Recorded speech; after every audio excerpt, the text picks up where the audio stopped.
दोस्तों आज से हम हर एक इंस्टाग्राम पर जो हमारी पोस्ट पर कमेंट करता है, स्टोरी पर रिप्लाई देता है, उनके जो भी क्वेश्चन है सबके आंसर यूट्यूब पे फुल वीडियो बनाकर शेयर करेंगे।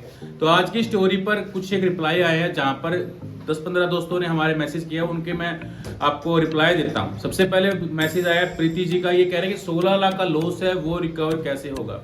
तो प्रीति जी सबसे पहले बात करते हैं कि 16 लाख का लॉस जो भी है आपका, इतना लॉस आपको होना नहीं चाहिए था। कहीं ना कहीं आपको स्टॉप लॉस या फिर रिस्क मैनेजमेंट सीखना चाहिए था। दूसरी बात, लॉस कभी भी रिकवर नहीं होते, आपको उनको भूलना पड़ता है, क्योंकि आप लॉस को भूल जाओगे ना तो आपका दिमाग सही तरीके से काम करेगा, आप बेटर डिसीजन लोगे।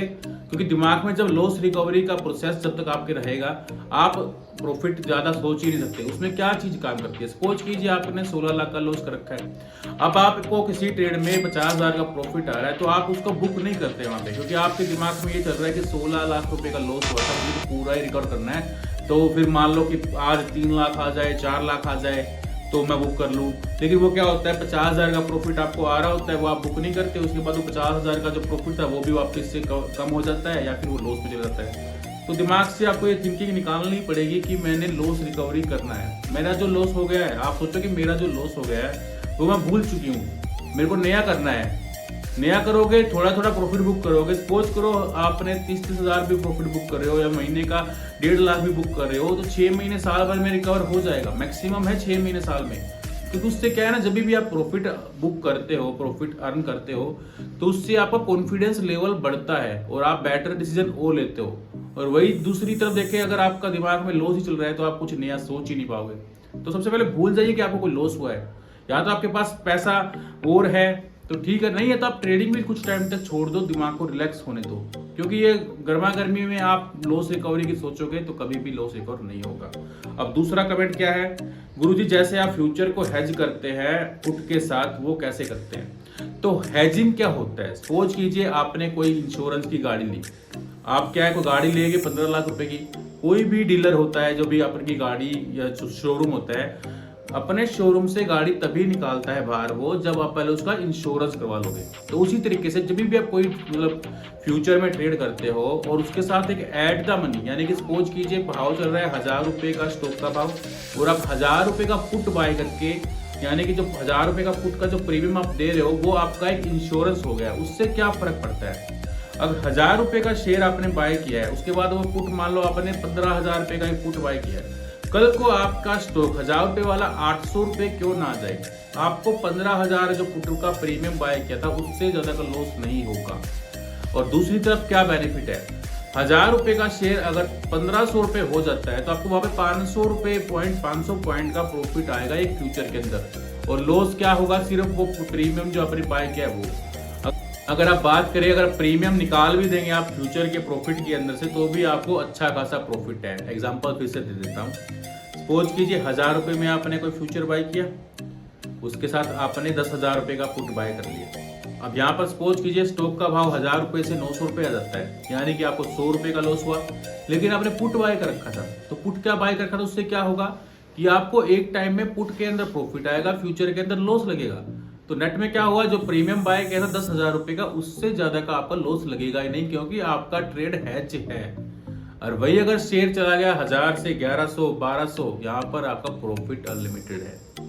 तो बिना हैज के कोई ट्रेड ही नहीं करना चाहिए। और इसका एक और बेनिफिट बता देता हूं, जो आप फ्यूचर के अंदर हैजिंग करते हो, कि आप जो फ्यूचर का मार्जिन पे करते हो, सपोज कीजिए एक रिलायंस का फ्यूचर आप बाय करते हैं, उसका मार्जिन देना पड़ रहा है आपको, मान लीजिए 1 लाख से ऊपर का ये दिखा रहा है।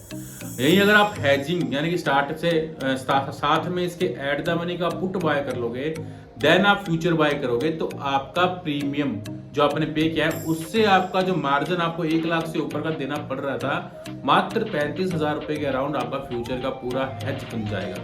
अब इस कंडीशन में लॉस लिमिटेड है, प्रॉफिट अनलिमिटेड है, ये बेनिफिट है हेज का। और हमेशा अगर आप कोई भी ट्रेड करो फ्यूचर के अंदर, कोशिश क्या करो बिना हेजिंग के कोई ट्रेड भी ना करें, क्योंकि ये आपका हेल्प करेगा, बड़े लॉस से बचाएगा। क्योंकि लॉस से बचोगे तो प्रॉफिट बड़ा आ ही जाएगा।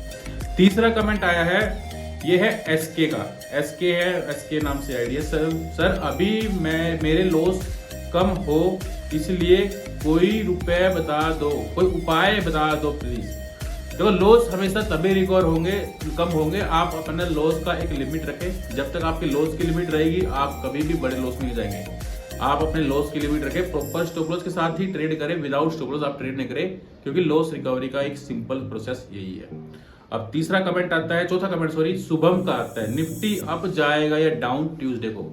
तो सबसे पहले बात करते हैं, जो अभी ग्लोबल मार्केट्स फ्राइडे को बंद हुआ था उसके हिसाब से निफ्टी अभी 150 पॉइंट ऊपर ट्रेड कर रहा है हमारा, यानी कि निफ्टी 150 पॉइंट प्लस में खुलने के पूरे चांसेस है। लेकिन यहाँ पर एक क्या है, मंडे का एक ट्रेडिंग सेशन है जिसके दिन हमारी छुट्टी है, ग्लोबल मार्केट सारा खुला रहेगा।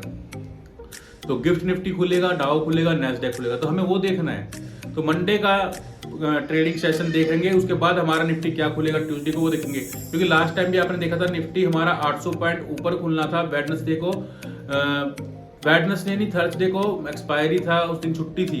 तो हमारा अगर थर्सडे का एक्सपायर छुट्टी ना होता तो 800 पॉइंट निफ्टी ऊपर खुलना था, लेकिन खुला कब, फ्राइडे को।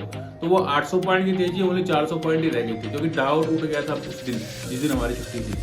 तो ये मंडे का ट्रेडिंग सेशन देखेंगे, उसके बाद हम डिसाइड क्लियर करेंगे। लेकिन अभी के हिसाब से निफ्टी 150 पॉइंट प्लस में ट्रेड कर रहा है, डाउ भी 600 पॉइंट तेज है और नेक्स्ट डेक भी 300 पॉइंट से ऊपर तेज है। तो पांचवा कमेंट है AK का, AK47 करके है इनकी आईडी, स्विंग ट्रेडिंग वीडियो बनाओ सर। तो स्विंग ट्रेडिंग की वीडियो मैं आपको बना दूंगा, जैसे भी चिंता ना करें। बाकी आप इंस्टाग्राम पे हमें फॉलो कर रखा होगा, फॉलो करके लाइव में भी आपको सारी चीजें समझाता हूँ मैं, तो वहां पे जरूर ज्वाइन कर ले। और स्विंग ट्रेडिंग की वीडियो आपको यूट्यूब पे मिलेगी, आप उसको सब्सक्राइब कर लीजिएगा। अब छठा कमेंट आ रहा है कंदारी, ये है 15 अप्रैल को गैप अप या गैप डाउन, 15 अप्रैल यानी कि परसों। तो अभी के हिसाब से देखा जाए तो गैप अप ही होने की चांसेस है, लेकिन 14 अप्रैल का ट्रेडिंग सेशन है जो ग्लोबल खुला रहेगा, वो देखना जरूरी है। उसके बाद डिसाइड करेंगे 14 अप्रैल की शाम को कि हमें 15 अप्रैल को क्या डिसाइड करना है और क्या स्ट्रेटजी हमें यूज करनी है। अगला है जावेद का कमेंट आया है, सर गोल्ड का पुट के बारे में क्या व्यू है, रखना चाहिए। तो मेनली मैं गोल्ड के अंदर ट्रेड नहीं करता, वैसे तो गोल्ड लाइफ टाइम हाई पे है, यहाँ पे कोई कमेंट भी नहीं बनता, क्योंकि ये चीज आप मुझे 85,000 में पूछते, 80,000 में पूछते तो मैं आपको बेटर डिसीजन दे सकता था। अभी गोल्ड 93,000 लाइफ टाइम हाई पे है, होने को यहाँ से 5,000 गिर भी जाए या फिर 2-3 हजार बढ़ भी जाए, तो गोल्ड पे अभी कोई कमेंट नहीं बनता, क्योंकि भाव ऐसे है कि जहाँ पर कोई चीज यहाँ पे बताने के लायक है ही नहीं। तो अगला कमेंट है शादी का, क्या सर फ्यूचर हैजिंग से लॉन्ग टर्म वेल्थ क्रिएट हो सकती है।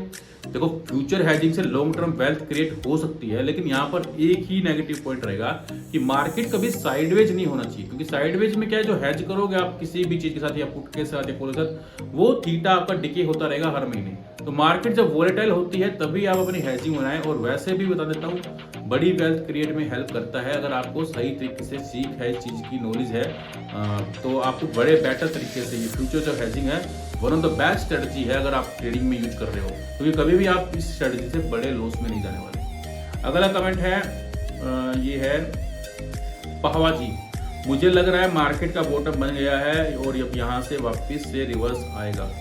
तो इस पे मेरी एक कमेंट, मैं इस पे मेरा एक आंसर ये रहेगा कि मार्केट का बॉटम किसी को नहीं पता है और ना ही मार्केट का टॉप किसी को पता है। अभी मार्केट के सारे सिनेरियो देखने पड़ते हैं। सबसे पहले क्या देखते हैं हम, मार्केट का, ग्लोबल मार्केट का हमारी मार्केट पे क्या इफेक्ट पड़ रहा है। अभी टैरिफ वॉर चल रहा है, तो क्या टैरिफ वॉर का इफेक्ट हमारी मार्केट पर पड़ रहा है। तो यहाँ पर एक चीज आपको मैं क्लियर करता हूँ कि दो चीज जो नेगेटिव है हमारे मार्केट के लिए, वो है, सबसे पहले बात करें तो इंडिया विक्स। इंडिया विक्स का भाव कहीं ना कहीं 20 रुपए के अराउंड चल रहा है। और दूसरा एक नेगेटिव जो है वो है गोल्ड का प्राइस। जो गोल्ड का प्राइस है वो काफी हायर साइड में आ चुका है। तो ये दो पैनिक वाली चीजें हैं, क्योंकि ना जब भी गोल्ड का प्राइस ऐसे बढ़ता है तो कुछ ग्लोबली कुछ टेंशन हो तभी बढ़ता है। जैसे कि आप देख रहे हो चाइना और यूएस के अंदर टैरिफ वॉर चला हुआ है। और विक्स तभी बढ़ता है जब मार्केट में काफी बड़ी वोलेटाइल हो, वोलेटिलिटी मार्केट में होती है, तभी विक्स 20 के अराउंड या उससे ऊपर जाता है। तो आप दोनों को ये चीजें नोटिस करनी है कि विक्स अगर 20 से ऊपर जाता है तो आपको थोड़ा सा सतर्क रहना है। कोशिश कीजिएगा कि आप जितना हो सके लॉन्ग ट्रेड में, इंट्राडे में एग्जिट हो जाएं, या फिर थोड़ा अपना व्यू कम रखें, ओवरनाइट पोजीशन कम कैरी करें, क्योंकि यहाँ पे किसी को नहीं पता है कि डायरेक्शन किस तरफ आएगा, और जो भी डायरेक्शन की तरफ मूव आएगा वो बड़ा भयंकर यानी कि बड़ा हो सकता है। और विक्स जब ज़्यादा हाई चला जाता है तो मेनली थोड़ा सा डाउनफॉल फेयर हो जाता है मार्केट में, तो थोड़ा सा यहाँ पे सतर्क रहना, ठीक है। तो अभी बॉटम कोई क्लियर नहीं है कि यहाँ पे बॉटम बन चुका है, लेकिन आप ये सोच सकते हो कि 22,350 का जो लेवल है वो काफ़ी स्ट्रॉन्ग लेवल है। तो ये चीज़ है। तो बाकी आज के क्वेश्चन के आंसर मैं काफ़ी दे चुका हूँ, तो आगे से जिसको भी कोई भी आंसर क्वेश्चन के आंसर चाहिए, आप कमेंट कीजिएगा। सारे कमेंट पढ़ के आपको हर कमेंट का रिप्लाई देंगे, ऐसे ही वीडियो बना के सभी के। तो जो आप भी चाहते हो आपका कमेंट में जो क्वेश्चन है उसका आंसर आपको दिया जाए, तो कमेंट जरूर किया करो। जिसका जेन्युइन कमेंट होगा और जवाब देने लायक होगा, सबके लाइव आगे से हम यूट्यूब पे लाइव वीडियो बनाकर देंगे। सिक्योरिटीज बाजार में निवेश जोखिमों के अधीन है। निवेश करने से पहले सभी संबंधित दस्तावेजों को ध्यानपूर्वक पढ़ें।